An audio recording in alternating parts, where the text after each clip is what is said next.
This is May 13th, 2014. All of my council members are here. Thank you for that. We will start today with a prayer, and I will ask Bob Dewey and I will a prayer with Kate Glasson.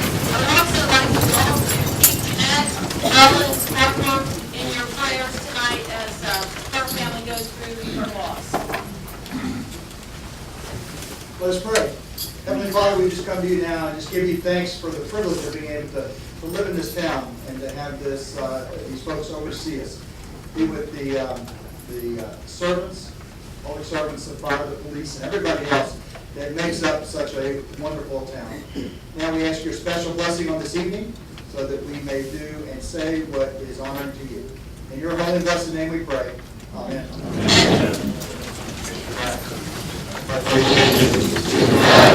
United States of America, and to the republic for which it stands, one nation, under God, indivisible, with liberty and justice for all.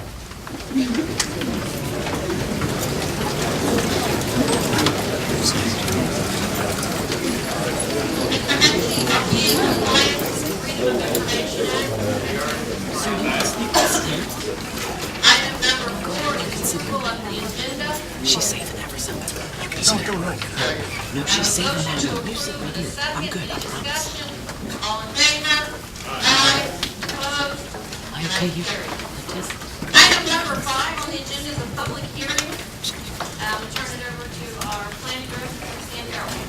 We do have one public hearing this evening. This is a request to amend Town of Mount Pleasant comprehensive plan with a 1.11 acre parcel of land in Lindley's Point subdivision. This property is located on Ford Avenue between Third and Fourth Street. The request is to change the land use designation on this property from open space to residential. We have a corresponding ordinance proposed for this evening. Item 3 of the plan condition. Thank you, and I understand Ed Lee is signed up to speak on this. Mr. Lee, if you'll come forward, state your name and address, and give, you have 2 minutes.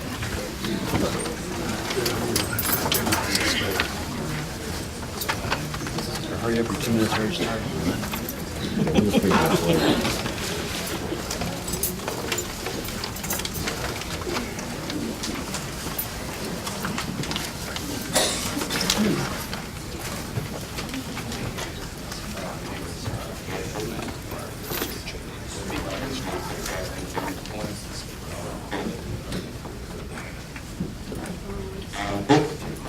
Is someone still working on the PA system? Nobody can hear it. Yes, sir, they are still working on it. I would ask you to speak as loud as you can so that you can protect the audience. Don't speak into the mic.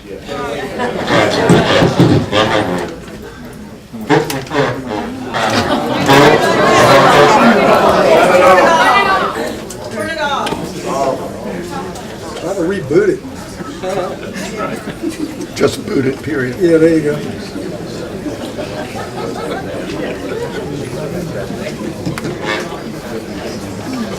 And let's call the board and address the bill to have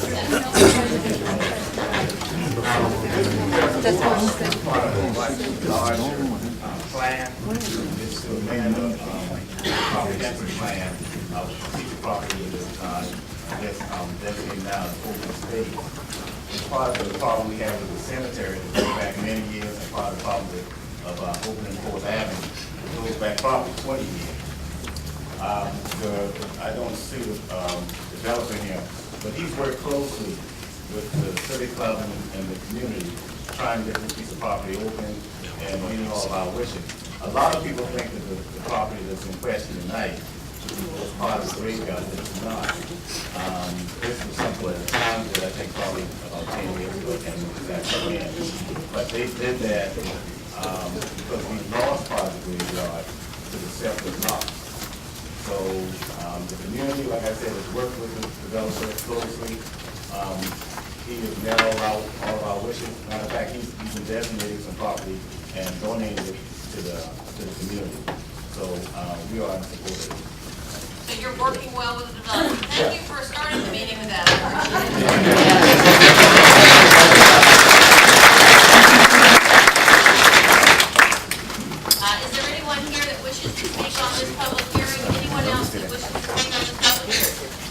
With that, this public hearing is closed.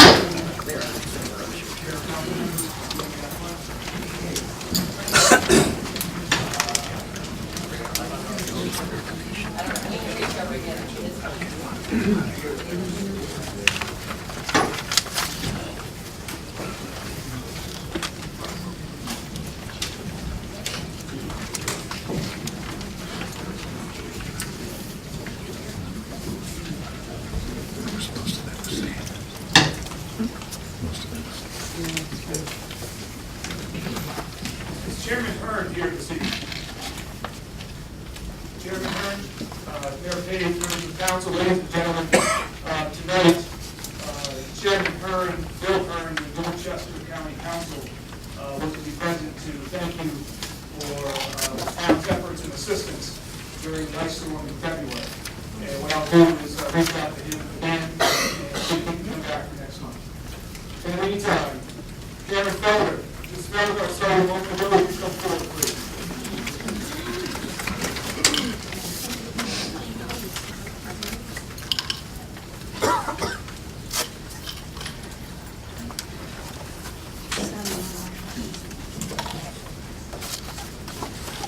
Mayor Page, council members, ladies and gentlemen, it's no secret that Mount Pleasant is known for quality public education, and I think you would agree with me that we are very fortunate to have committed teachers, support staff, and students and parents.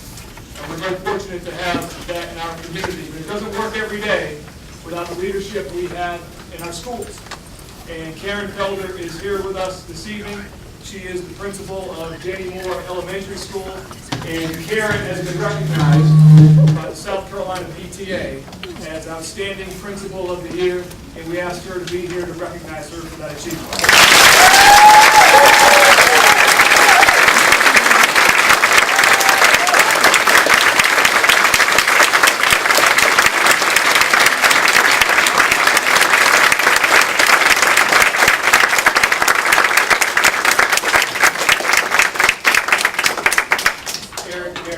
If I may, all three of my boys had the good fortune of attending school and having Karen Felder as their principal, and I just can't think of any better person to be honored. Thank you for all your great work, Karen. We love you.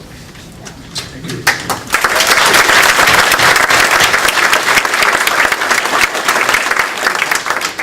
Police Chief Ritchie, will you come forward, please? I have a Police Week proclamation to read.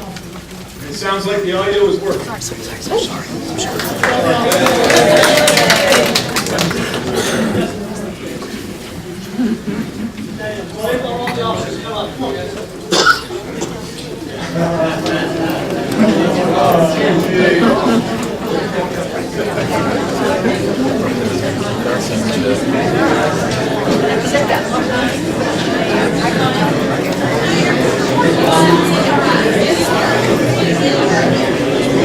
Would you mind tapping him? Could you tap him? If you could move 1 foot that way, perfect. Your relay system. It works. Somebody go knock off a liquor store or something. Mayor Page, council members, ladies and gentlemen, it is Police Week, and I will go ahead and read the proclamation. Whereas there are approximately 900,000 law enforcement officers serving in communities across the United States, including the dedicated members of the Mount Pleasant Police Department. And whereas nearly 60,000 assaults against law enforcement officers are reported each year, resulting in approximately 16,000 injuries. And whereas since the first recorded death in 1791, almost 20,000 law enforcement officers in the United States have made the ultimate sacrifice and been killed in the line of duty, including one member of the Mount Pleasant Police Department, Vaughn Edward Key. And whereas the names of these dedicated public servants are engraved on the walls of the National Law Enforcement Office Memorial in Washington, D.C., and whereas 100 law enforcement officers lost their lives in the line of duty in 2013. And while one death is too many, It is encouraging to see the significant decrease in the number of deaths compared to prior years. And whereas the service and sacrifice of all the officers killed in the line of duty will be honored during National Law Enforcement Officers Memorial Fund's annual Candlelight Vigil on the evening of May 13, 2014. And whereas the Candlelight Vigil is part of National Police Week, which takes place this year, May 11th through the 17th. And whereas May 15th is designated as Peace Officers Memorial Day, in honor of all fallen officers and their families. And now, therefore, I, Linda Page, Mayor, Town of Mount Pleasant, do hereby proclaim May 11th through the 17th, 2014, as Police Week. Thank you.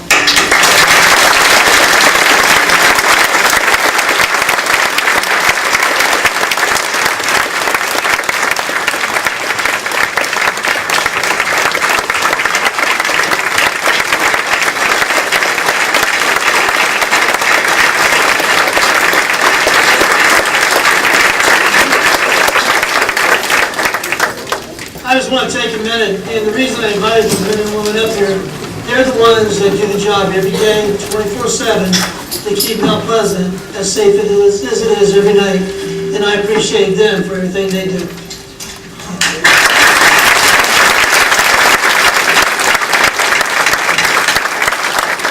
Thank you. Thanks, guys. I know how to work.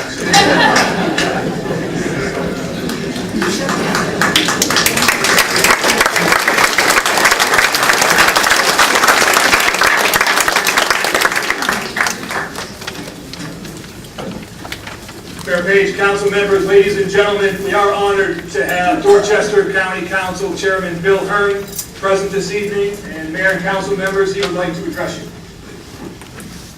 Well, thank you. It's an honor and a privilege to be here, particularly in front of such a large gathering. My goodness, makes me a little nervous. No, in keeping with thanking our public servants, our police officers, we are here now to thank Mount Pleasant. And if you go back to February 12th, many in this room may not relate to this, but in Dorchester County we had a very substantial ice event, and we were in dire straits. And Madam Mayor, our Public Works Department had no power. Our administrative building had no power. We were in dire straits. Luckily, we had 5 different jurisdictions come to our aid, the town of Mount Pleasant being one of them. City of Charleston, Charleston County, City of North Charleston, and Greenville County, believe it or not. Long story, but they came down and helped us. And without the assistance of the town of Mount Pleasant, who literally did put themselves in harm's way, very dangerous conditions, but they were kind enough to come help us, got it going. I think it meant a lot to our citizens to see people out helping. And you may not know this, you may have read it in the paper, if you drove up I-26, you probably got an idea of what was going on, but many parts of the western part of Dorchester County did not have power for over a week. And we spent $2.75 million to remove debris. That's just the county, not DOT, not North Charleston, not Somerville. That was just Dorchester County. So the good news is we planned for it. We had money set aside in FEMA. Should be giving us most of that money back. But again, just on behalf of the citizens of Dorchester County, would like to thank Mount Pleasant, all those that assisted in the debris removal. We literally could not have done it without the town of Mount Pleasant. We want to thank you. And it seems odd on such a hot day to be talking about an ice storm. Yes, it was not that long ago. It was just 3 months ago, almost to the day. But if I can present this resolution, and Absolutely. Come on up. thank you very much. Come on, Jody. Jody, come on up. Jody, come Jody on up.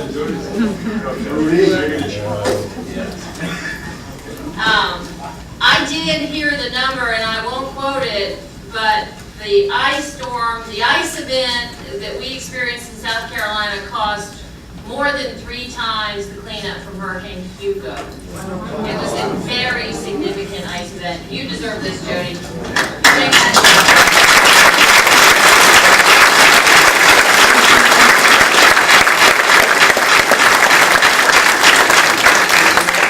Echo Madam Mayor's comments, the ice storm had the effect of a high Category 1, low Category 2 hurricane in terms of damage. And we were being told by the utilities in that area that twice as many power lines were down during that event than Hugo. I find that hard to believe, but it was remarkable. I couldn't have done it without you.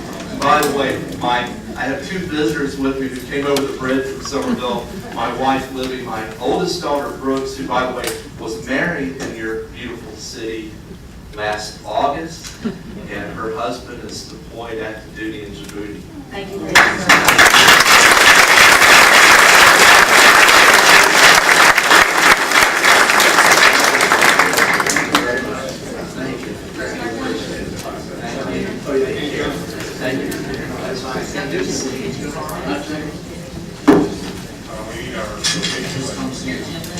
Mayor Page, council members, ladies and gentlemen, I'll be reading the National Safe Boating Week proclamation. We do have some special guests with us this evening.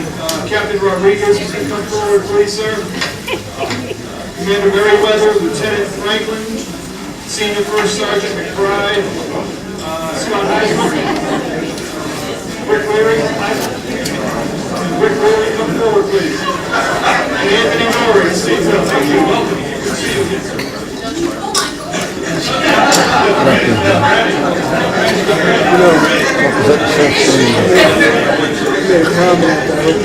Sunscreen, no, these council members. How are you doing?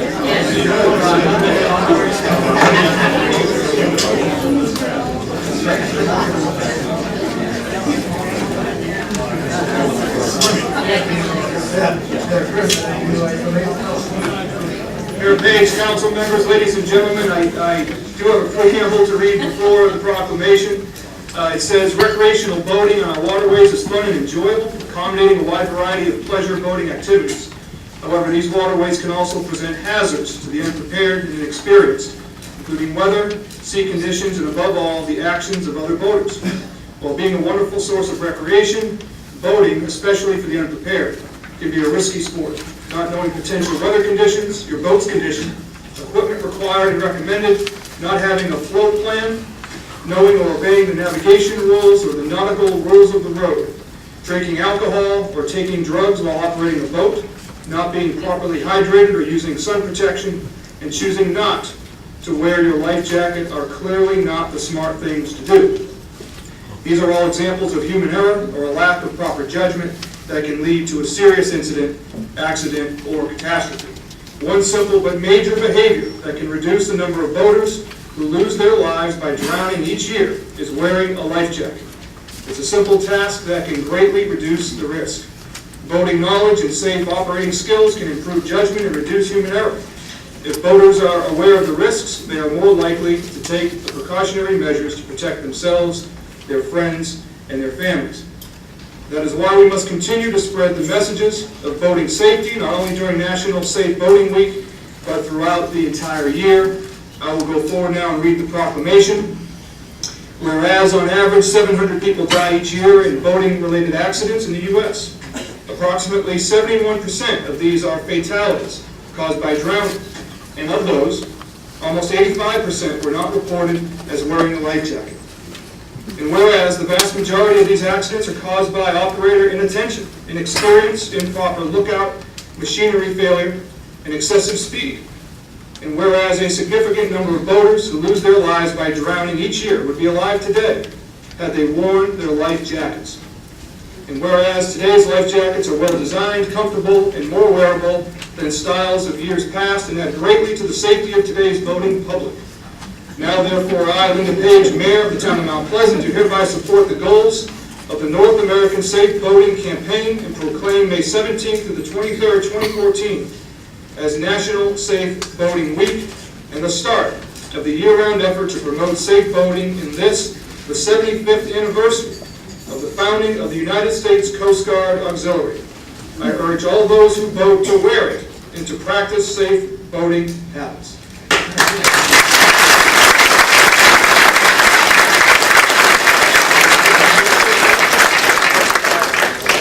All right, I'm not going to read this speech. What I did want to impart to you all, though, is to take heed of those words and that narrative. Unfortunately, you have Mount Pleasant Police, the Coast Guard, and others that wind up retrieving people out of these waters. Sometimes they have made it. It's a bad thing.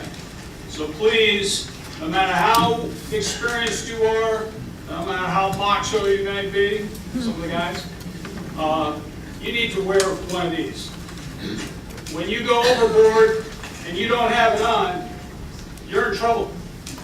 You can hit the water at a high velocity, you can get yourself knocked unconscious, you can wind up drowning. Drowning is the #1 cause of fatalities on the water out here and around the country. One thing I wanted to mention though to you all, if you have an opportunity on Saturday, there is going to be an in-water display of various vessels that are used in maritime safety and law enforcement. It will be down at the Charleston Harbor Resort Marina from 10 a.m. to 2 p.m. It'll be on the A dock where the dockmaster's house is, and there will be a display of various vessels that are used in boating safety out here. So it's a great way to actually come up close and personal with the operators of these vessels, talk to them about what they do, and you can learn a lot about how they work together to ensure boating safety in our waters. Thank you.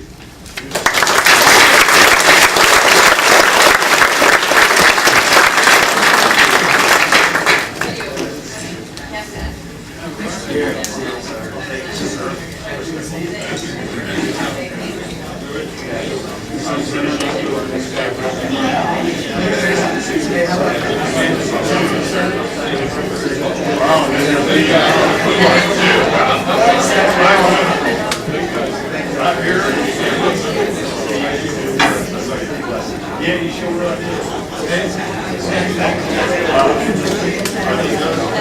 Yeah, that's there.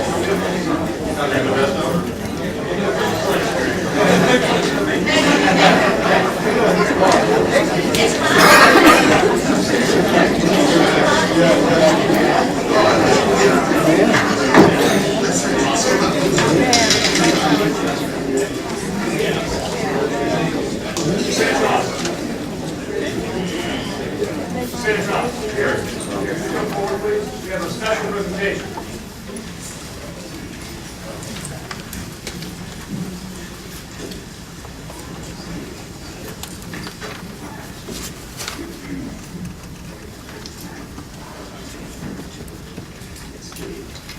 Jimmy Moore, come up. Ladies and gentlemen, Mr. Ward here is with the Crab Pot Players, and recently they had their inaugural play over at their new facility over there off of Johnny Dodds Boulevard. And our mayor had a cameo appearance in it, and she did an excellent job, fantastic job playing his mother. She did a great job, and everybody loved it. So this is an opportunity for us just to thank her for what she's done, thank Jimmy and all that they've done. And we had all of the cast members sign this poster for her and give it to her for her to keep as her memento for being her first time up on the stage. So Mayor, you did a great job.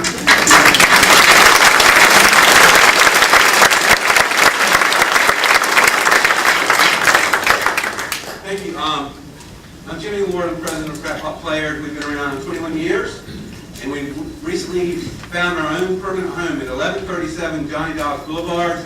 That's in the Stuckey Brothers Plaza Shopping Center, 2 doors down from Kickin' Chicken.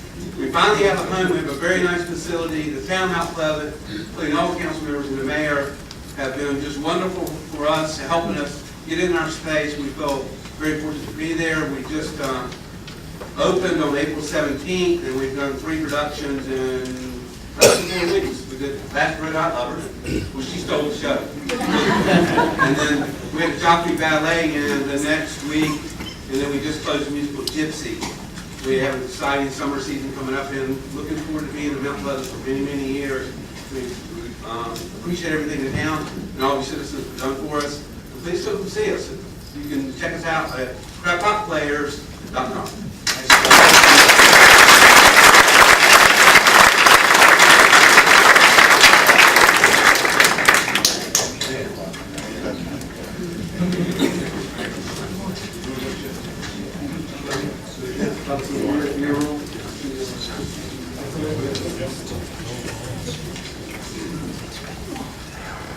Mayor and members of council and audience, it's always a pleasure to come up here to present to you some deserving participants in our program.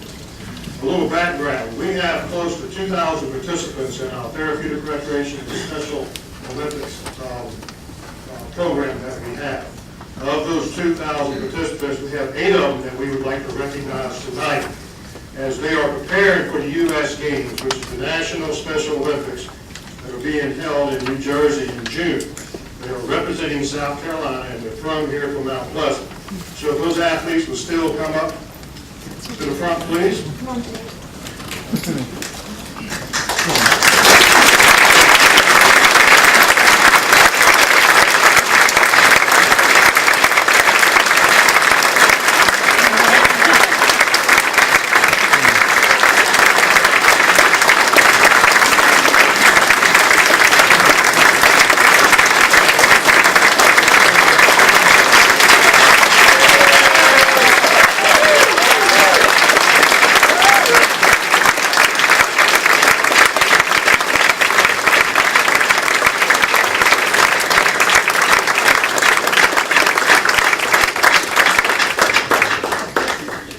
We have Elizabeth and Tate in aquatics, Anna, Daniel, and Jake in basketball as part of the Dorchester Dragons national team. In golf, we have Trampus and Brad Parker as his unified peer. Tennis, Kylie. And then I'd like to also specially recognize Major Stan Cragg with the police department. He is the law enforcement torch runner, and he has raised nearly over $100,000 in torch runs, cocktail shots, motorcycle runs, etc. for Special Olympics. A total of 169 athletes, coaches, and staff are going to the USA Games from South Carolina, and we have 8 of them here. And some of the major sponsors of the games, of course, ESPN and WWE Wrestling, and 21st Century Fox Network are part of the sponsors. So it's my pleasure to present you the representatives from Mount Pleasant, representing the state of South Carolina.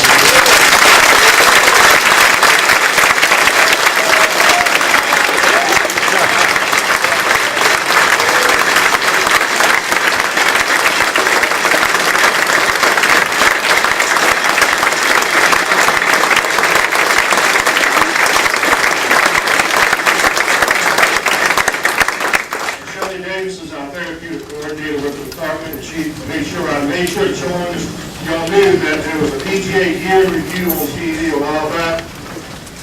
Trampus and our golf program was highlighted in that year review on national TV as well.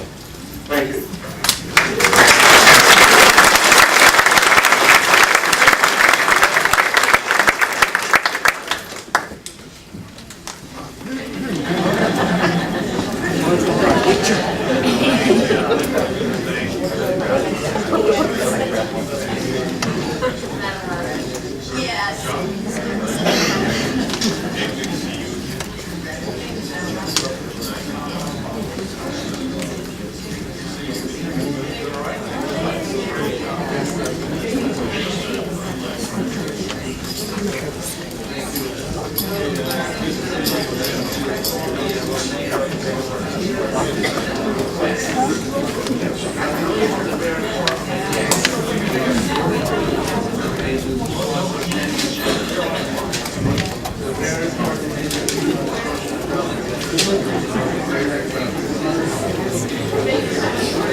It's been fun. Oh, he's going to follow you.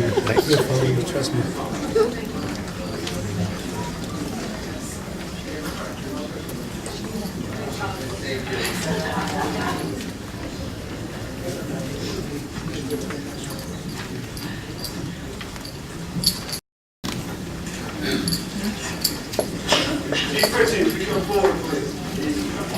Go ahead.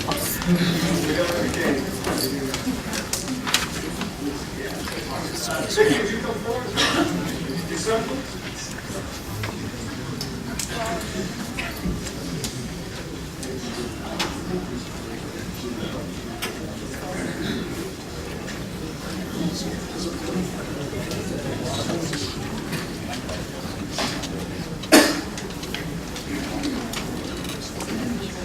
Mayor Page, council members, ladies and gentlemen, I have the honor of recognizing our police chief, Carl Ritchie, for 25 years of service to the town of Mount Pleasant.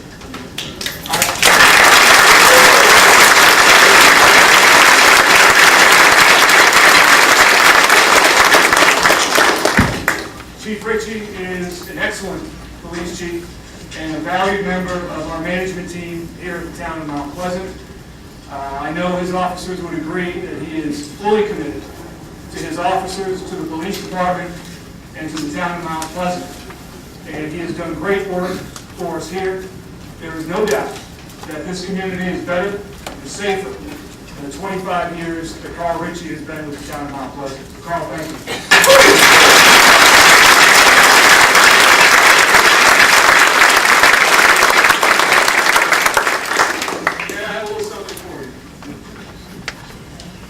That belongs to you. Thanks, sir.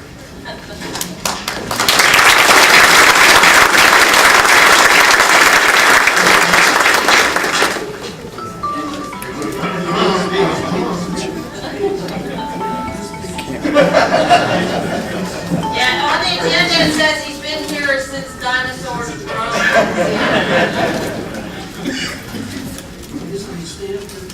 Please stay up here.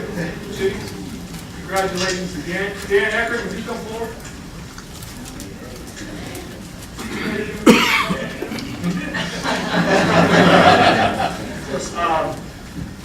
Corporal Dan Eckert is a special police officer at the town of Mount Pleasant.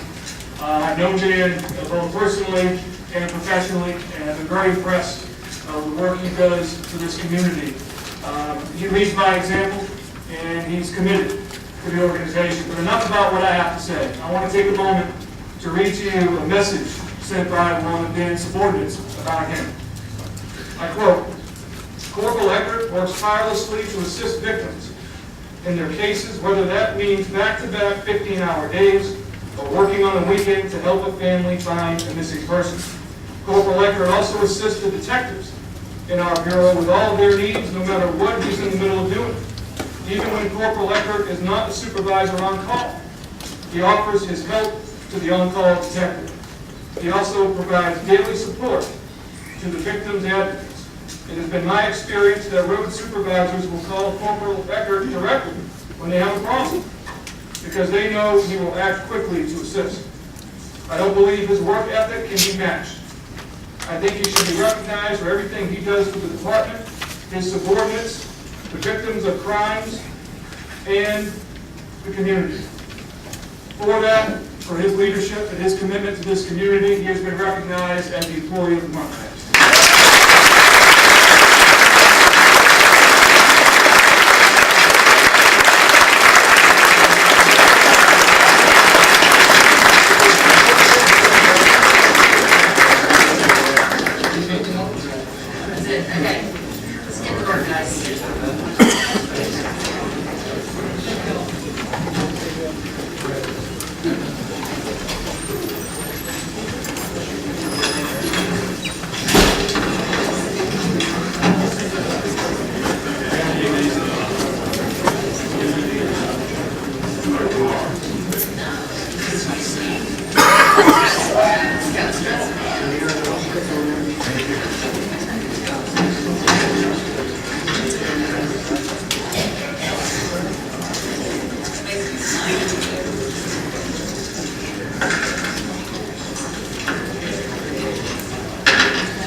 Item number 6 on the agenda tonight is approval of the minutes from the April 8, 2014.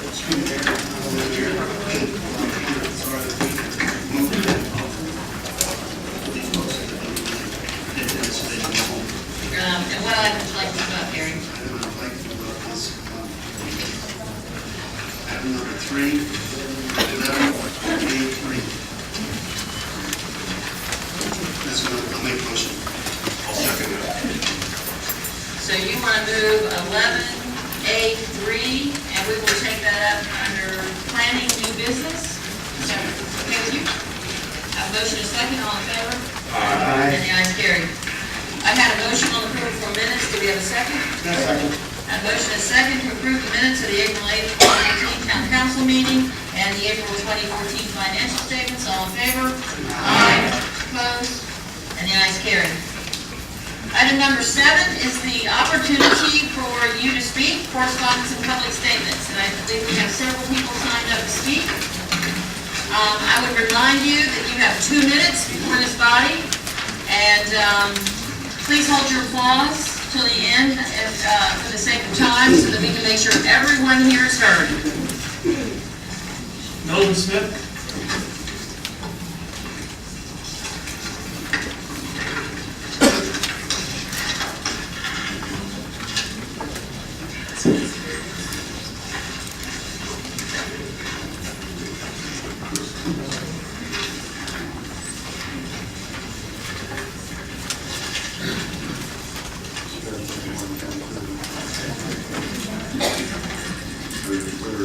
I can't hear any of the PA, can you hear me? Yes. Mayor Page, members of Town Council, and members of the Mount Pleasant Senior Center Booster Club that are here with us tonight. I'd like to take a moment at this time of when these ladies and gentlemen are tangling with the budget to put in a part for one of the big successes of the Recreation Department, the Mount Pleasant Senior Center. The Senior Center has been an unqualified success since it was first dedicated and opened 6 years ago. The Mount Pleasant Senior Center has been physically doubled in size with activities and services. And with our town's population expanding, I hear that about 30% of that expansion is with people 50 plus, including many retirees who have deserted the north, showing that people know what they're doing when they get to be a little older and coming down to Mount Pleasant. And also, with our senior center, with our 6-year history and 2,800 members, you know, I'm sure it must be one of the largest organized groups in our town. I would like to just take a second and point out on behalf of the Booster Club some of the things we might do in this budgetary time. David, you only got a few seconds, so quick as you can, please. You only have a few seconds left, so quick as you can, please. Number 1 is to give me more time, but since we can't do that, number 1, you'll have to help us with, since we double our size and double our staff, you're going to have to please consider that we will have to have at least one more full-time certified person to help with our staff, particularly in our large exercise and wellness room. Thank you, David. I think Mr. Giffen is also going to speak on this, and I'm sure we'll hear more. Thank you very much. My time is up. Yes, Thank sir. you for yours.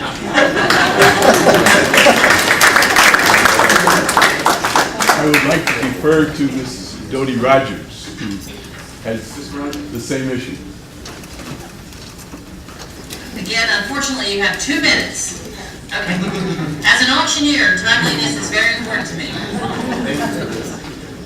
Good evening, my name is Dodie Rogers, and I serve as Secretary of the Mount Pleasant Senior Center Booster Club Board of Directors. And I'm an active member of the Senior Center, and I very much enjoy the programs offered. Thank you for allowing me to address you tonight. I'm here to speak on behalf of the Senior Center Booster Club and the members of the Senior Center for the need to include in the 2014-2015 recreation budget an additional full-time staff member who's well versed in programs for seniors. Mr. Carrier, the Recreation Committee Chair, indicated that the discussion for an additional full-time staff member at the Senior Center would be addressed at the full council budget meeting that was held this past Friday. However, when efforts were made to address that matter, council voted to send it back to the Recreation Committee in June. And as you know, the Senior Center has certainly doubled in size, but not in staffing. I also want to note the safety and economic need for an additional staff member. Many of us seniors unfortunately grew up in the era where we didn't work out in the gym. It wasn't a normal part of our lives. And now as we age and want to remain active and healthy members of the community, return to the Senior Center. But the Senior Center is short-staffed and full-time trained fitness professionals. And safety is also a concern as we attempt to work out using the center's equipment without supervision of a wellness instructor.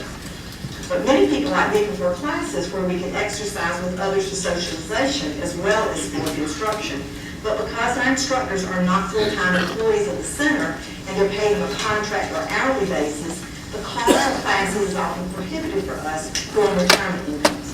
For example, if I'm going to take an exercise class like Zumba 3 times a week at the Little Country Senior Center on James Island, it would cost me $15 a month.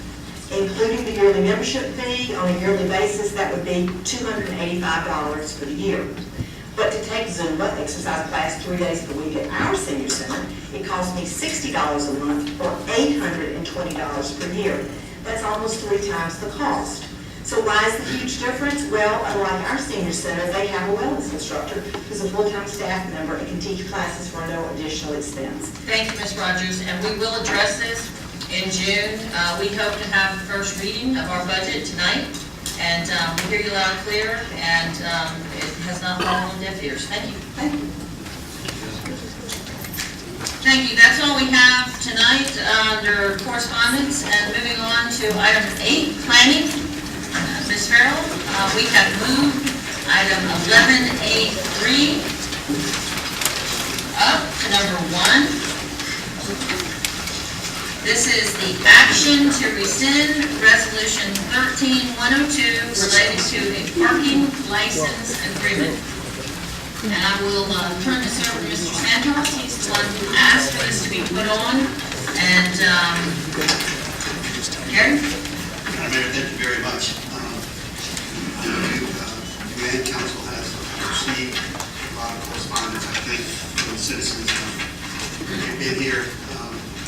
They've spoken with you, they've had meetings, and talked about it, and it all has to relate to the parking garage on Shannon Creek. We talked about it last time.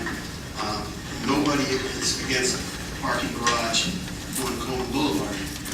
Everybody realizes that parking is an issue down there. They just don't want it right on Shannon Creek. There are other opportunities and other parcels down there that we believe would be more than adequate for a parking garage down there. And there's some other issues, with the comprehensive plans and things like that. It just doesn't fit. And I can go on and I can read a lot of different things that are in there, and the Shannon Creek Management Plan as well that recommends that we keep Shannon Creek the way it is, basically, and not bring in buildings that aren't, I guess you could say, compatible with the area there. And so, without further ado, I would like to move to rescind in accordance with Robert's Rules of Order, Section 35, Resolution 13102, passed by Town Council in October 2013. I'll second that. Okay?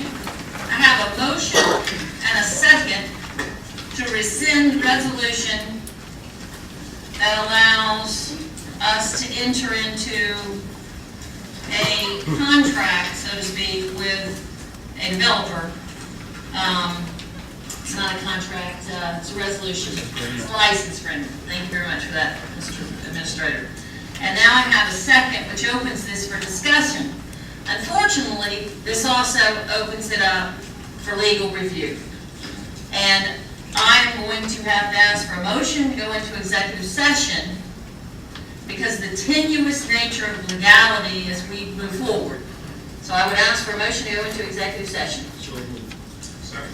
I have a motion and a second. Can we clear it state law in one executive session? Absolutely, Mr. Gorge.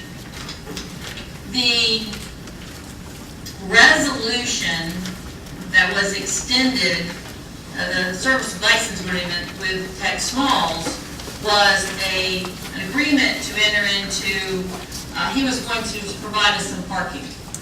We have not seen what he proposes. He has had a pre-application meeting with our town planner, and at that pre-application meeting, they discussed several issues, but that's all we have. So at this time, there's nothing for us to rescind. We had a majority vote to agree to enter into the agreement. I believe we still have a majority of support to move forward with the agreement. But that said, I need legal advice from this council to see if rescinding it, before we move forward to vote on rescinding it, would put the town in harm's way. And I, as mayor of the town of Mount Pleasant, will not vote on anything that puts the town in harm's way. So we will be in executive session, and we will be back after some discussion. Oh, we need to vote. All in favor? Aye. And ayes have it.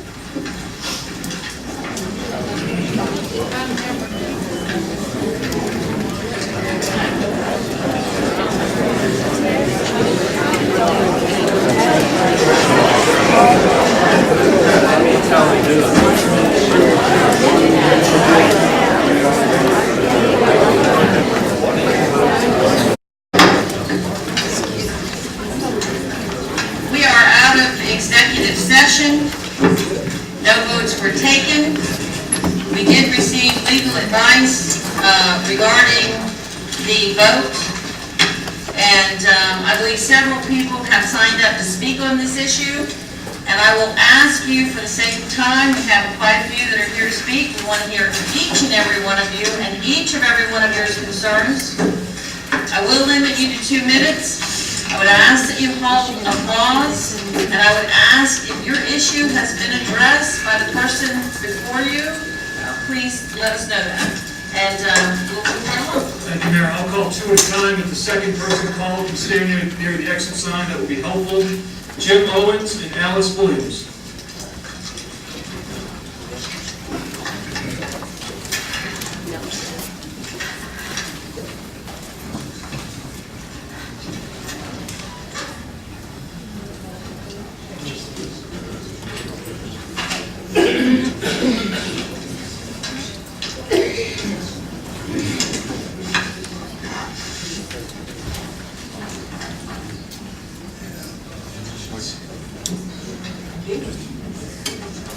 I'll add it to the file. I'll add it to the file, absolutely.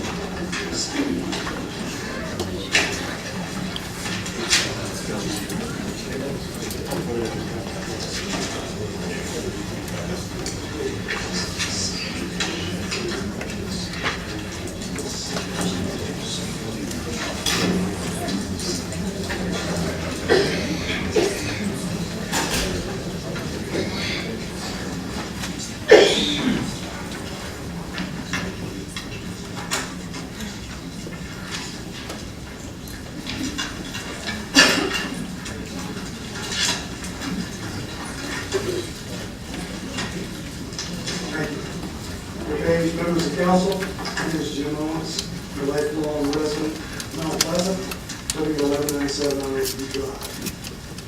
I'm here to submit a revised petition in numbers only. The request, along with over 2,000 other people who signed asking you to rescind and repeal an earlier resolution or ruling from the previous council last October, granting the development of a 55-foot parking garage office building on the corner of Home Boulevard and Mill Street. I state this as a private citizen who's both pro-growth and pro-property rights. By the town's own guidance documents preserving the character of Shem Creek, created by two previous mayors, Holman and Dodds, and the town of Mount Pleasant Comprehensive Plan, that states the character of Shem Creek is vitally important to the town, that any future projects in the area should serve to enhance that character, not detract from it. The character of Shem Creek is eclectic, mixed use, and small scale. There are no large-scale activities or buildings that dominate the character. When I read those vigorously supported guidance documents, I'm assured that the town will perform what it's promised, and Shed Creek will be preserved forever. Ladies and gentlemen, we are under the funding and should realize that in order to maintain a healthy and prospering community, the townspeople and the town's governance need to be unified, particularly as it relates to Shed Creek. Again, 2,000 people who signed this petition can't be all wrong any more than the selected few who believed it to be at the time all right. Lastly, I'd like to ask all of the townspeople who are here tonight to please stand. We'll oppose the placement of the parking garage. Thank you, Jim. I'd ask you to stand with us to promote the healthy and prosperous community that we have here. Thank you. Sir, Carmiel.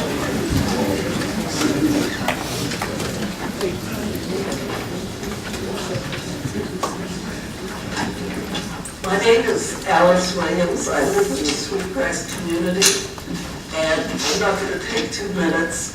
I just wanted to say, I moved here 10 years ago, and when I would go over to Seaside Farms, it was such a beautiful mixed residential, commercial area. Take a look at it now. In the last year, all these condos and apartments have been built on every little spot of land, and it's not an attractive place anymore.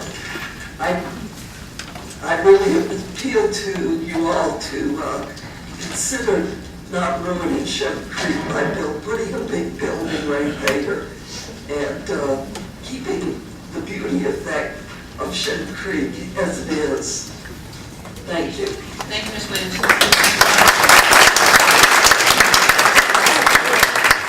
David Orr.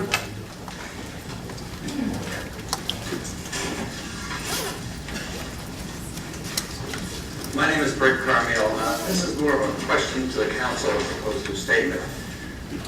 Just curious as to whether environmental studies have been done with respects to water runoff, any oil that might come from all these cars being parked there, and if these studies have been done, if parking studies have been done for traffic.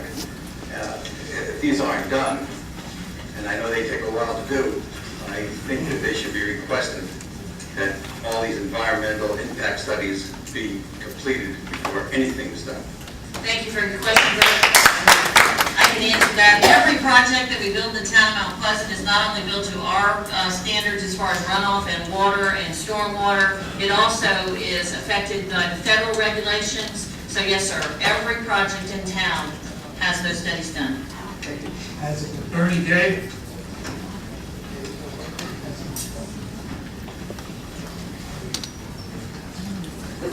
My name is David Orner, and I've lived here for a while. I'll make it real short. I checked with the TERC, which is the Tourism Expenditure Review Committee, for the funding of parking facilities. It was explained that parking lots and facilities are legitimate projects to be funded from an application. Well, here's an email that I got back from them last week. The state statute says under 6-4-10, 4B5, that public facilities can be funded in an effort to enhance tourism. The municipality itself can apply for funds, although the project can be carried out by a private contractor. It doesn't say paying funds to a business who owns a separate building. It would seem proper that there was a report created to establish the cost of the parking area, which is an integral part of the office building, to be funded with $2,775,000, which is 1/2 of the $5 million project. This seems like an expensive parking facility, of which there is no projected returns to the town of Mount Pleasant. As stated by the quote agreement, unquote, with the owner, monies will be available after expenses and maintenance. And I have to say, that's like the tooth fairy, if you believe it. There's also assumed that there was a study of projected tourism usage for the parking facility, which was used to create the application for the funds from the TERC, again, the Tourism Expenditure Review Committee. As mentioned earlier, the funds for parking are acceptable from the TERC if they are used to enhance tourism. That is very specific, enhancing tourism. Does this mean that the office building is an enhancement to tourism on Shep Creek? Thank you, Mr. No, I'm not done. No, sir, you have your 2 minutes, I'm sorry. Jimmy Bagwell. No, we had Mr. Brown. Can I cede my time to David?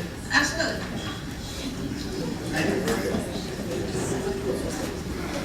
What I want to add to this is, as mentioned earlier, the funds for parking are acceptable to the TRC if they are used to enhance tourism.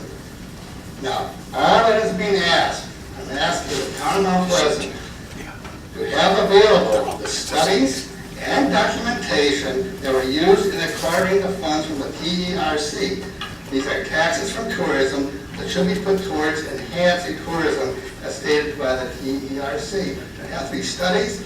I'd like to see the reports to be available to the public. And if this could be available, say within the next week or so, it should be available. Not something that has to be done up. This is part of the application. So I ask the council and the mayor to see what this can be done. Thank you.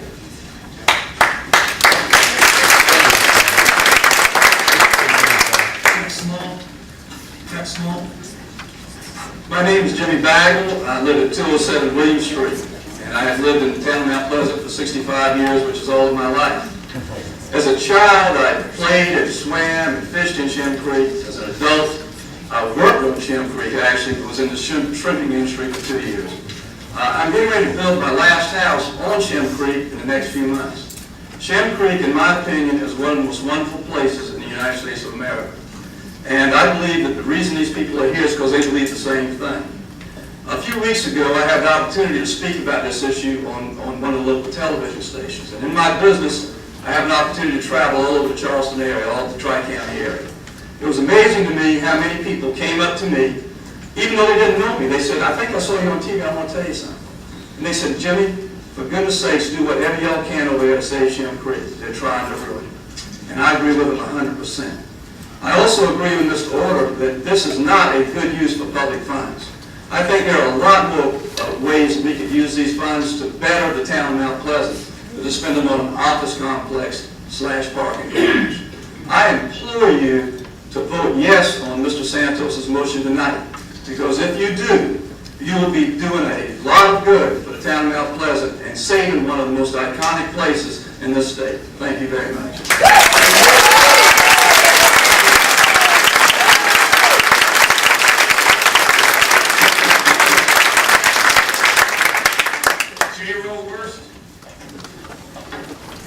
My name is Tex Small, or Robert Small, to give a name. I live at 2306 Palm Boulevard, Isle of Palms. And I want to say, Mayor and council members, that when I started and embarked on this, I knew that I would play by the rules and I would go through the processes that are laid forth in the statutes of Mount Pleasant. I did that. We had public hearings. We went through many different votes and times and many meetings and everything else. So it's not a surprise that this was planned a long time ago. It's in the works. It has been stirred up because maybe too high density in the old village has been stirred up by one individual who wants to promote his agenda. But let me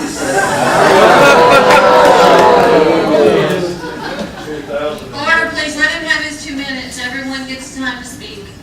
Let me say that it's important for you, the council, to understand that the property is privately owned. It is currently zoned for an office building. We'll build an office building there. If it's not to have public parking, then it won't have public parking. It'll be strictly private. And we identified the need for public parking because of the need, because of the lack of it down in Shem Creek. It can only be done if you have a daytime use, and we provided the daytime use with the park, with the office building. So the combination gives 132 to Yes, the 14 town. seconds. It gives 276 parking spaces for the town's use nights and weekends, which is a time that's heavily needed. Thank you, Mr. Small. Thank you. Anita Tankersley. Hi, my name is Jerome Worst. I live here in Mount Pleasant, and I'm here to speak against the parking garage. In brief, I understand that it would be 55 feet high. What is 55 feet high? I'd like to take the boulevard as an example. I've seen the elevation drawings. The boulevard is massed in 2 different heights with a metal wave in the center. At the max height of the tallest of the masses, that's 50 feet. At the apex of the metal wave, that's 60 feet. So we're not talking low-scale development here. We're talking 4 and 5 stories. Nobody's against development. 2 stories, I don't think you'd see this. But 55 feet, here we are. I hope you folks vote against this. Finally, a safe sugar.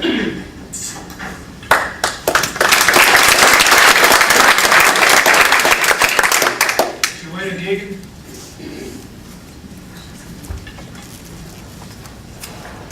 Hello, everybody. My name is Joanna Geegan, and I live at 206 Live Oak Drive.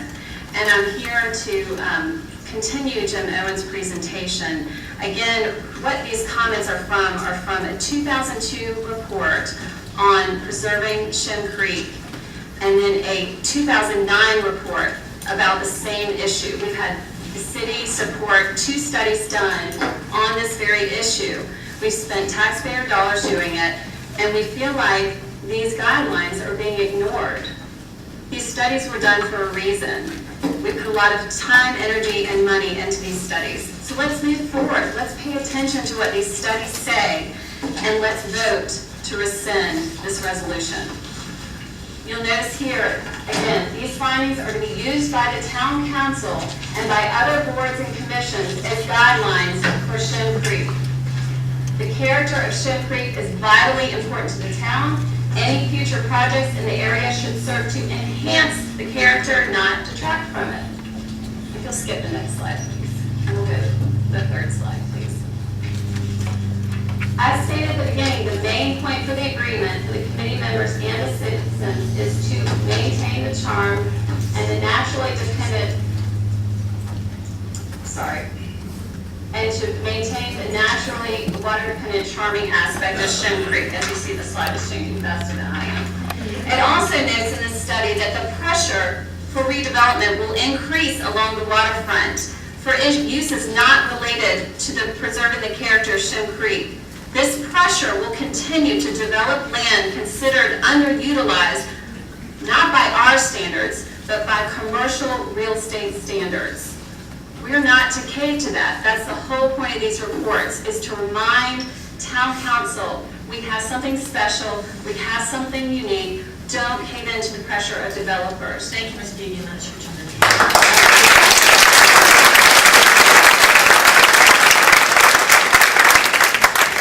Anita Tankersley. Thank you very much for your comments. And as awkward as it is for every one of these council members to sit up here and act like we don't hear you, we do hear you.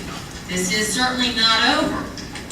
We are moving forward. As Mr. Smalls stated, he has a contract on a piece of property to build an office park, an office building with parking. He has to accommodate his parking. And we'll see where that goes.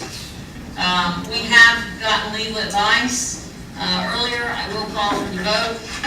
We have a motion and a second to, would you please repeat the motion again for me, please? You don't have all the information, you're not prepared to make a vote. The motion was to, according to Robert's rules,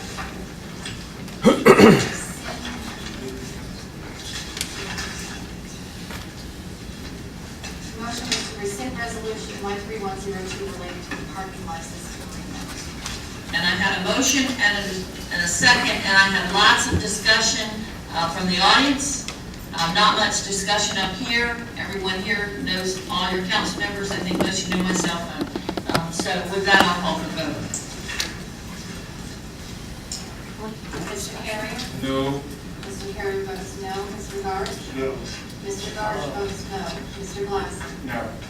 Mr. Glassman votes no. Mr. Nichols? No. Mr. Nichols votes no. Mr. O'Neill? No. Mr. O'Neill votes no. Mr. Santos? Yes. Mr. Santos votes yes. Mr. Smith? No. Mr. Smith votes no. Ms. Stokes Marshall? No. Ms. Stokes Marshall votes no. Mayor Page? No.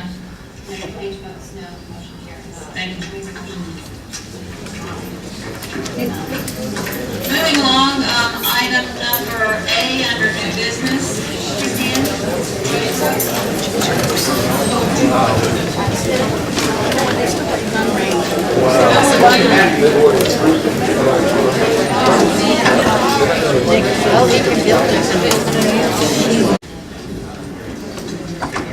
Thank you. We're moving on. Under new business, this is first reading for an ordinance providing for amendment to the Forest State Commercial Plan Development. Yes, this is a request to amend that particular plan development to add an indoor shooting range as a conditional use.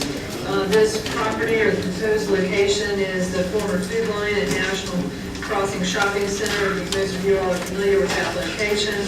If the request is approved, the indoor shooting range would be subject to all of those conditions, which are outlined in the town zoning code regarding decibel levels, vibration, glare, and also the need for all state and federal permits to be secured.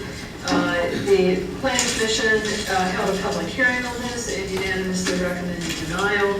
The planning committee recommended denial of this request as well. Move to deny. Second. I have several motions for denial and a second, and I have some people signed up. Is there any discussion first among council? We'll call it the speakers. Bill Farley.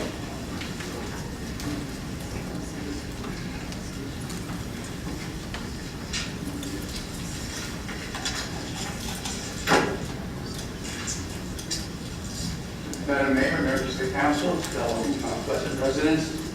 My name is Bill Farley. I live on Heathland Way, which is the major thoroughfare with the Charleston National closest to the Farm Food Line Shopping Center. I'm a lifetime member of the National Rifle Association, and I do hold a concealed weapons permit from the state of South Carolina. I would very much be in favor of a firing range east of the Cooper, as there is none at present. However, I'm not in favor of this particular site because a firing range would be out of character with the remaining established businesses within the small shopping center, which include a veterinarian, a Subway sandwich shop, a church, and a children's dance studio. I do believe that if Palmetto Armory would like to have a firing range somewhere in Mount Pleasant, we could find a better location, perhaps in a light industrial area. Thank you. Thank you, Mr. Farley. Mr. Lappin.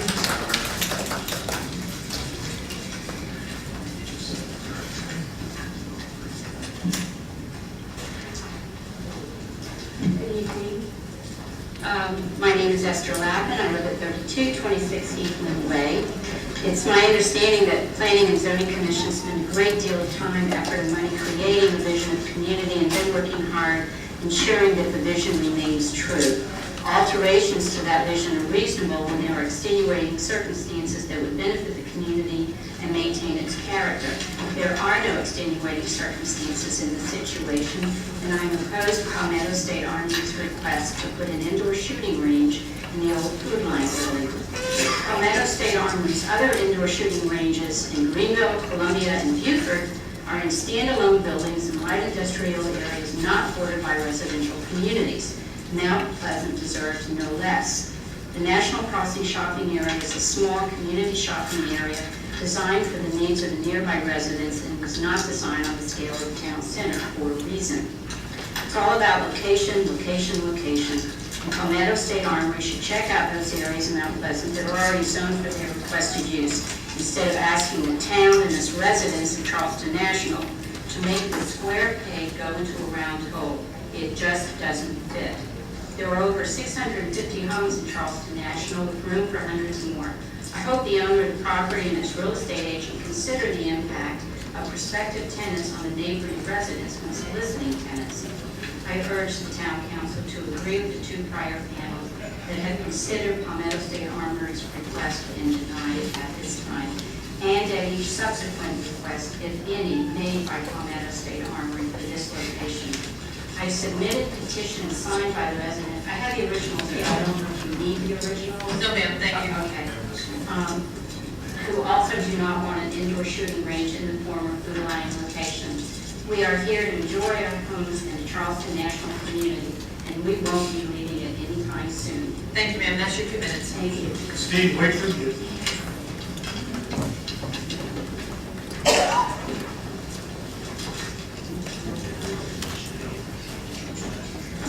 Good evening, Madam Mayor, council members, Charleston National people. My name's Steve Wakeford. I'm a US citizen, and simply I'm against this rifle range at this particular location. It's just ill thought out, ill-conceived placing, and I think it's pretty obvious to everyone. And quite honestly, that's just what I've got to say about it. Thank you. Paula Genovese.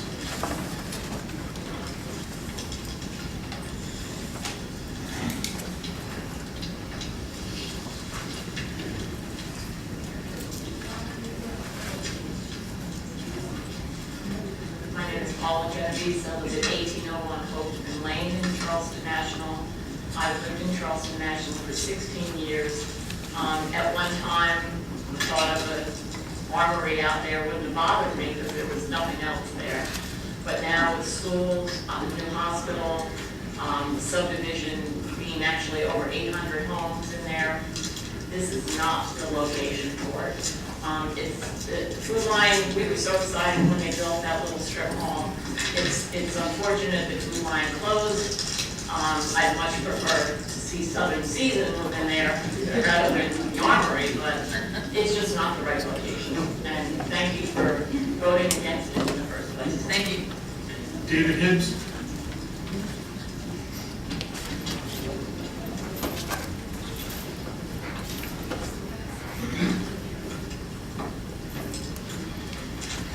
Members of council, mayor, my name is David Hibbs. I live at 1172 Old Forest Lane in the north area of Charleston National subdivision, and totally opposed to the use of the present vacant Food Lion shopping market or supermarket for sporting goods store, including the selling of firearms and ammunition, and certainly opposed to the use of it being used as an indoor firing range. We appeared before your zoning and planning, and they unanimously denied the request. This facility is within 100 yards of our swimming pools, where are highly attended by small children, and also within walking distance of several schools within the area, a half mile from Wando High School. And it's my opinion that this is a residential community, a subdivision of some 800 plus homes that you've already already heard, with many small children, and certainly not conducive to this type of business or activity. Thank you very much. Joy Ellen Kaufman.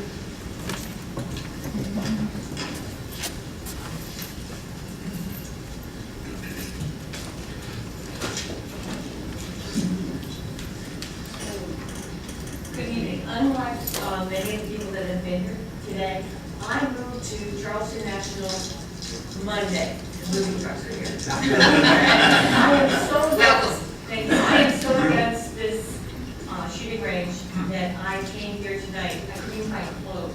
So, get a record. Please don't bring it into the neighborhood. Thank you.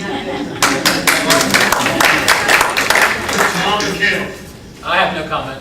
Thank you very much. Have a motion and a second to deny. All in favor? Aye. The ayes carry.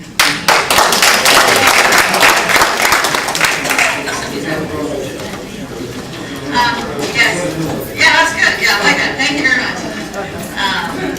First reading, item number 2 is an ordinance to rezone from L1 light industrial to PD of L1 planned development. Ms. Carol?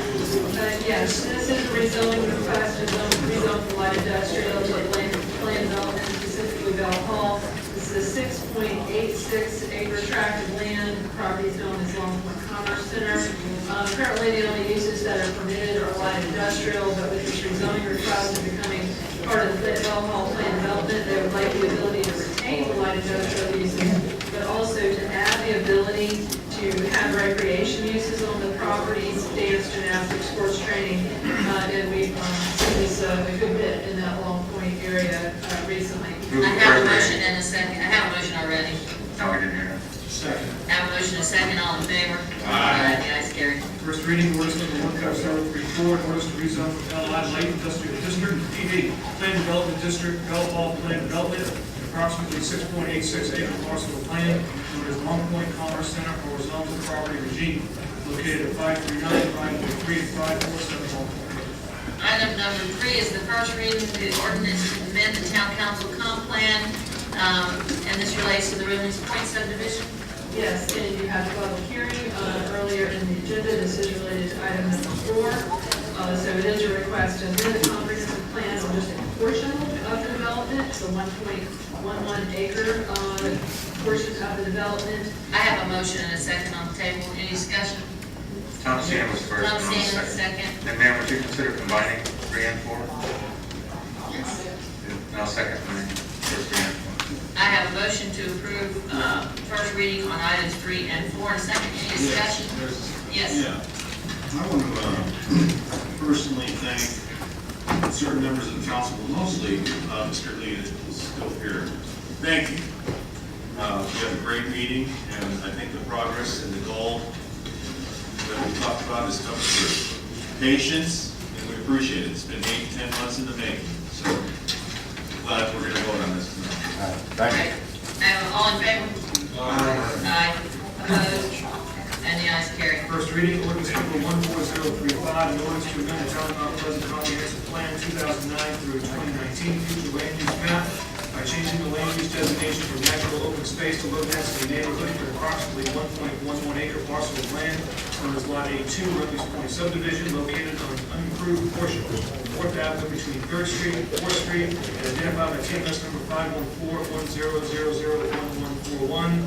First reading, ordinance number 14036, ordinance to rezone from R1 Low Density Residential District to PDC, Plan Development Conservation Design District, 10 parcels of land located in Rimley's Point, Scandinavia community. Thank you. We have under old business B1, final reading of an ordinance to rezone from AB to AB2, 2 parcels of land, 900 Lansing Drive.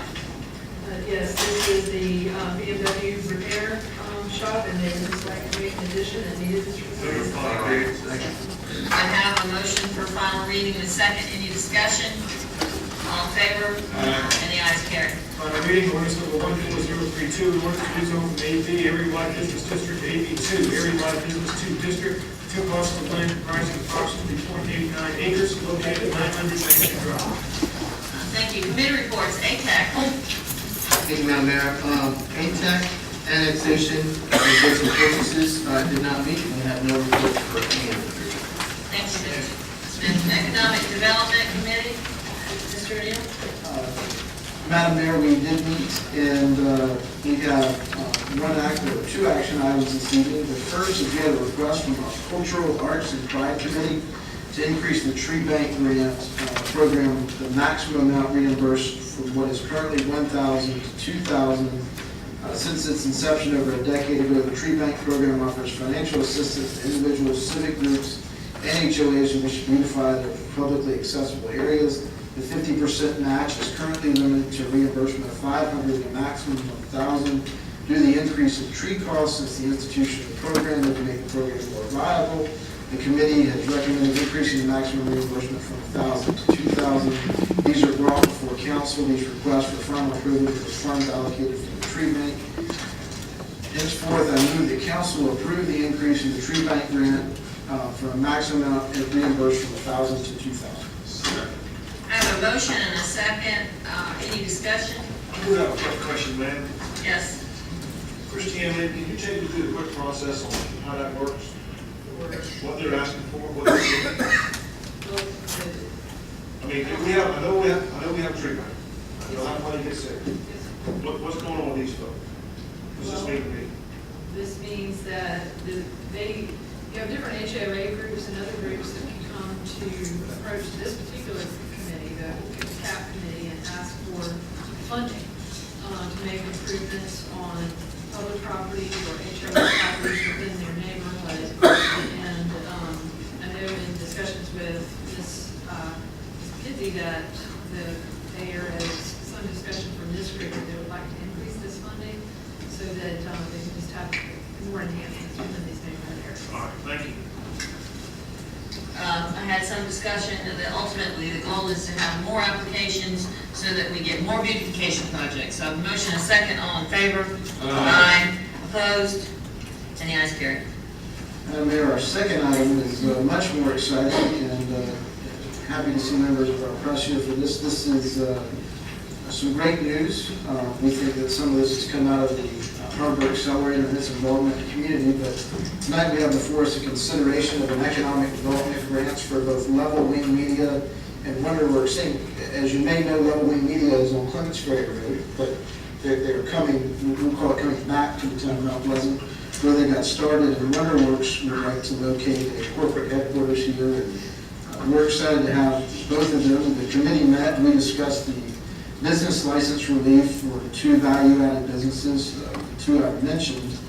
Level Wing has purchased property in Mount Pleasant and is currently undergoing renovations on their corporate headquarters, and WonderWorks will be leasing corporate office space at a central distribution facility in Mount Pleasant. So I move that council approve the economic development incentive package for Level Wing Media and WonderWorks Inc. to include business license reimbursement for up to 2 years. Second. I have a motion and a second. Sorry, ma'am. Any discussion? It is exciting news. Glad to see this. Great news for the town. All in favor? Aye. Opposed? And the ayes. Independent art program, monitor art programs in other cities, and the intent is to create custom crafts painted by local artists and place them along Coleman Boulevard. The smaller 4-foot crafts could be sponsored by local businesses. The 8-foot crafts will be located on public property. That concludes my report. Thank you. Finance Committee? Yes, Madam Mayor, we did meet as well.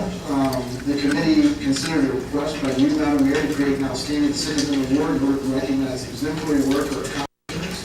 Procedural questions were posed by committee members, and the committee directed staff to develop criteria for a process to recognize citizens for this award.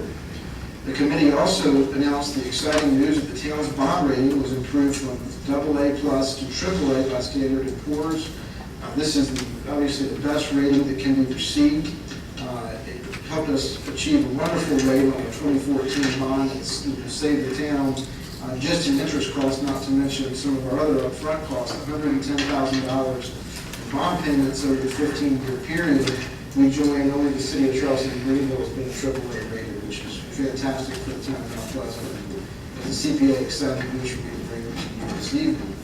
In other news, the committee received staff information prior to the review of the general fund, special revenue, general government, and non-governmental department expenditures and debt administration for the 2014-2015 proposed budget. The committee endorsed these sections to the budget committee council. Madam Mayor, that concludes my. Thank you very much. Fire Our committee met, received, and reviewed and discussed the fire department's budget. Oh, thank you, guys. Thank you. It was a green friendly sugar bottle that melted in the water. Then we had an opportunity to put on our life vest, our Coast Guard standard life vest, and we had a ride around the harbor and got to shoot the fire cannon. And my daughter was very, very excited when the sirens went off. So I thank you, Chief Williams. It was awesome, and I know that boat will save lives, and I'm glad to have it as part of the team. Thank you. Human Resources? Yes. My Human Resources Committee did meet, and thank you, we don't meet very often. Mr. Glasman, Thomasina Stokes Marshall. First, we were introduced to a Human Benefits Coordinator, Bradley Wallbeck, and we waved hi Bradley and greeted him. And then we also received very extensive recommendations as to post-pay. It's a pay for performance adjustment matrix, which was incorporated into the fiscal year 2014-2015 budget. You'll read more about that later, but the bottom line is it looked like it was about a 3% increase if you earned it, less if you didn't, and a 0.5% more if you were exemplary. We heard a lot about that. We also spent we've harped on the town's healthcare costs for some time.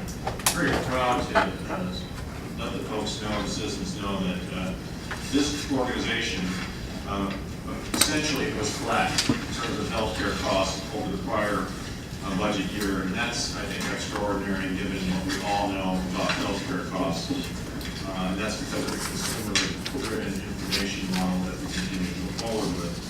We also received a survey regarding elected officials' compensation, and that recommendation will be forwarded to full council for consideration at another meeting. That concludes our report. Thank you very much. Patriots Point Development Authority, we did meet. We also had an update at the committee level from Matt, or council, I guess he came here, council, to give us a full update on what is going on at Patriots Point. They have released a request for proposal to have developers bid on the undeveloped land, and that will go on for some time, and ultimately the state will approve that process and before we move forward. So we did meet, and that's all I have. Planning Committee, Tom Sina, we know you met. Yes, council members, I have one item to report on and one as an update. Reporting items discussed possible ordinance regarding housing discrimination for LGBT community. The committee expressed interest in learning more about ordinances and resolutions implemented in the other jurisdictions. This item will appear on the June 14th Police, Legal, and Judicial Committee agenda. Staff update provided an update on several projects to include a project by the Historical Commission with the South Carolina Battleground Preservation Trust to survey a gun battery site, an update on the status of the draft zoning use table, and an update on the 2014 comprehensive plan update. Of particular note, open house meetings to receive public comment on the comprehensive plan will be held on May 29th at the Mount Pleasant Waterworks facility on Rifle Range Road and at the Park West Recreation Facility Program Building. Final adoption is anticipated this fall. And that concludes my report. Thank you, Thomasina, and to the citizens that are here and the citizens that are at home, the planning comprehensive plan is the time to have your voice heard, the vision of the future. Very, very important to make sure that you try to attend at least one of these meetings. So thank you. Police, Legal, Judicial did meet. I have an action item. I'd like to make a motion to approve for 2014 Bureau of Justice Assistance for Bulletproof Vests. A motion, a second, all in favor? Opposed? Ayes carried. And I have no report. We had a lengthy meeting with many discussions about how council members bring forth items to council. There'll be more of that later, but there was no action. Public services? Well, yes, we did meet.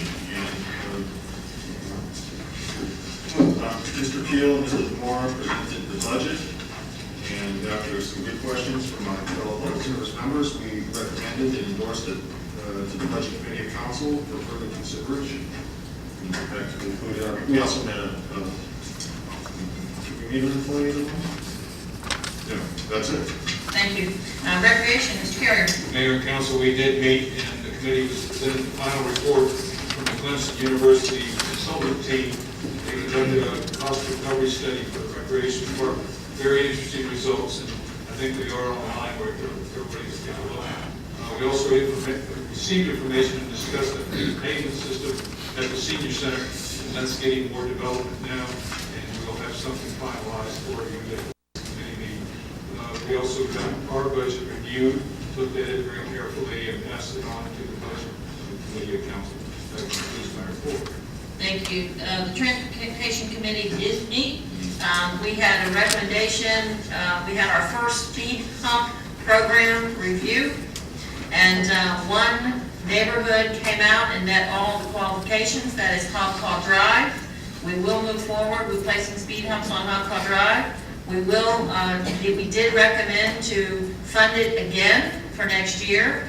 So there will be more applications, and I'm very excited about some conversations I'm having with Brad, Mr. Morrison, concerning some of our cut-through neighborhood problems and speeding issues, and hope to bring y'all something very exciting soon. Waterworks Commission? Thanks, Madam Mayor. On Wednesday, May 7th, in Mount Pleasant Waterworks, the commissioners held personnel, cost recovery, and audit and community development committee meetings. Commissioners received an overview of the general manager's third quarter report and discussed the recent compensation classification study. During the cost recovery committee meetings, the committee reviewed the budget scenarios. Commissioners will be considering the following with the budget during the annual commissioner meeting, which will be held on June 30th.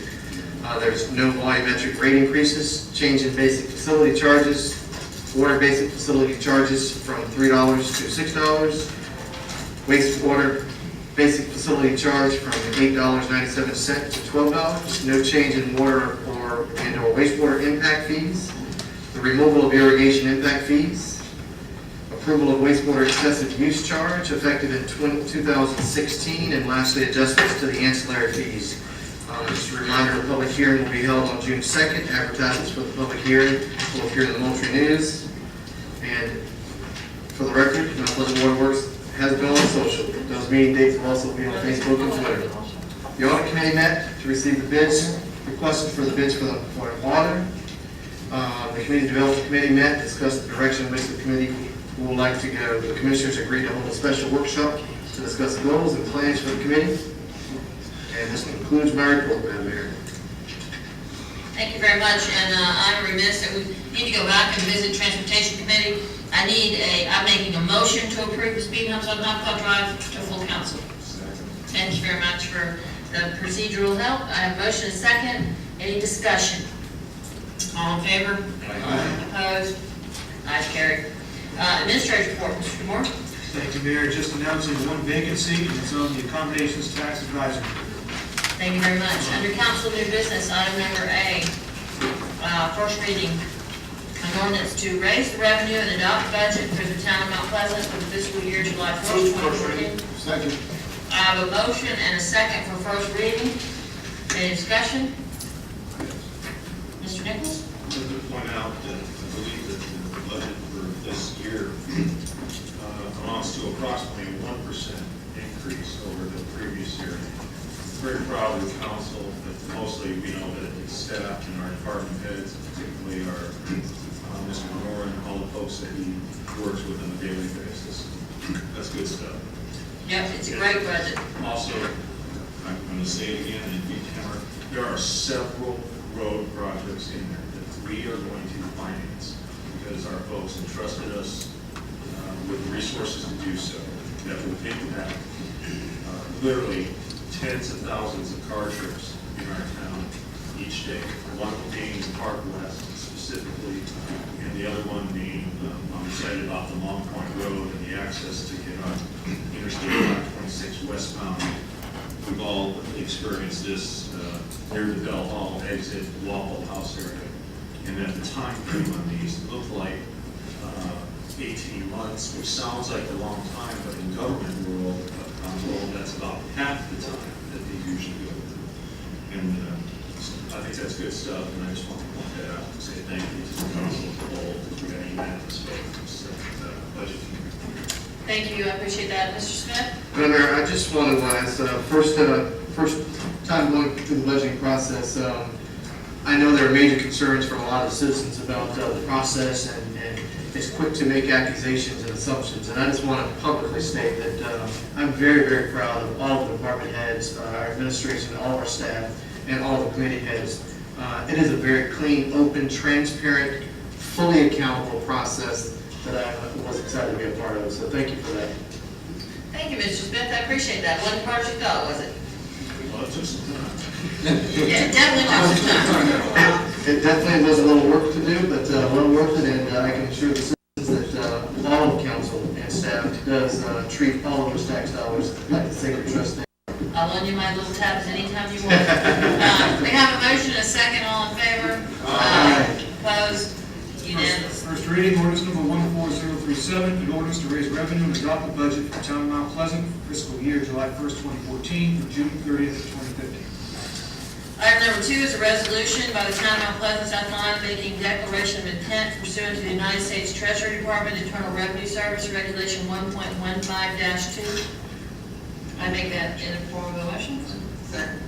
A motion and a second for the resolution. Can we get an explanation first what the resolution is? We've heard that we're not clear on the resolutions. Oh, okay. Mr. DeMora, would you, Mr. Potts? There are two resolutions involved that we purchasing that we do for capital projects, vehicle replacement primarily. The first one that's before you tonight is to declare our notice of intent to borrow about $1.1 million for capital vehicle replacement, and also to allow ourselves to be reimbursed from the lease purchase account once it's established. It's something that the IRS insists be done, so we declare our intent to borrow. Any other questions? I have a motion and a second. All in favor? Aye. Any ayes, carried. Resolution 1405. Item number 3 is the, already been handled under new business. Item number 4 has been asked to be moved to the planning committee for discussion. That was the discussion related to the 75-foot tall allowance in the Colon Boulevard urban corridor. Mr. Santos, you agreed that you would put that back into committee. Ms. Thompson Stokes Marshall has agreed to hear that, so we'll move that, and that will be on the agenda tonight. And there's no council old business to be addressed. Do we have need for executive session? If there's nothing else to come before us tonight, we are adjourned.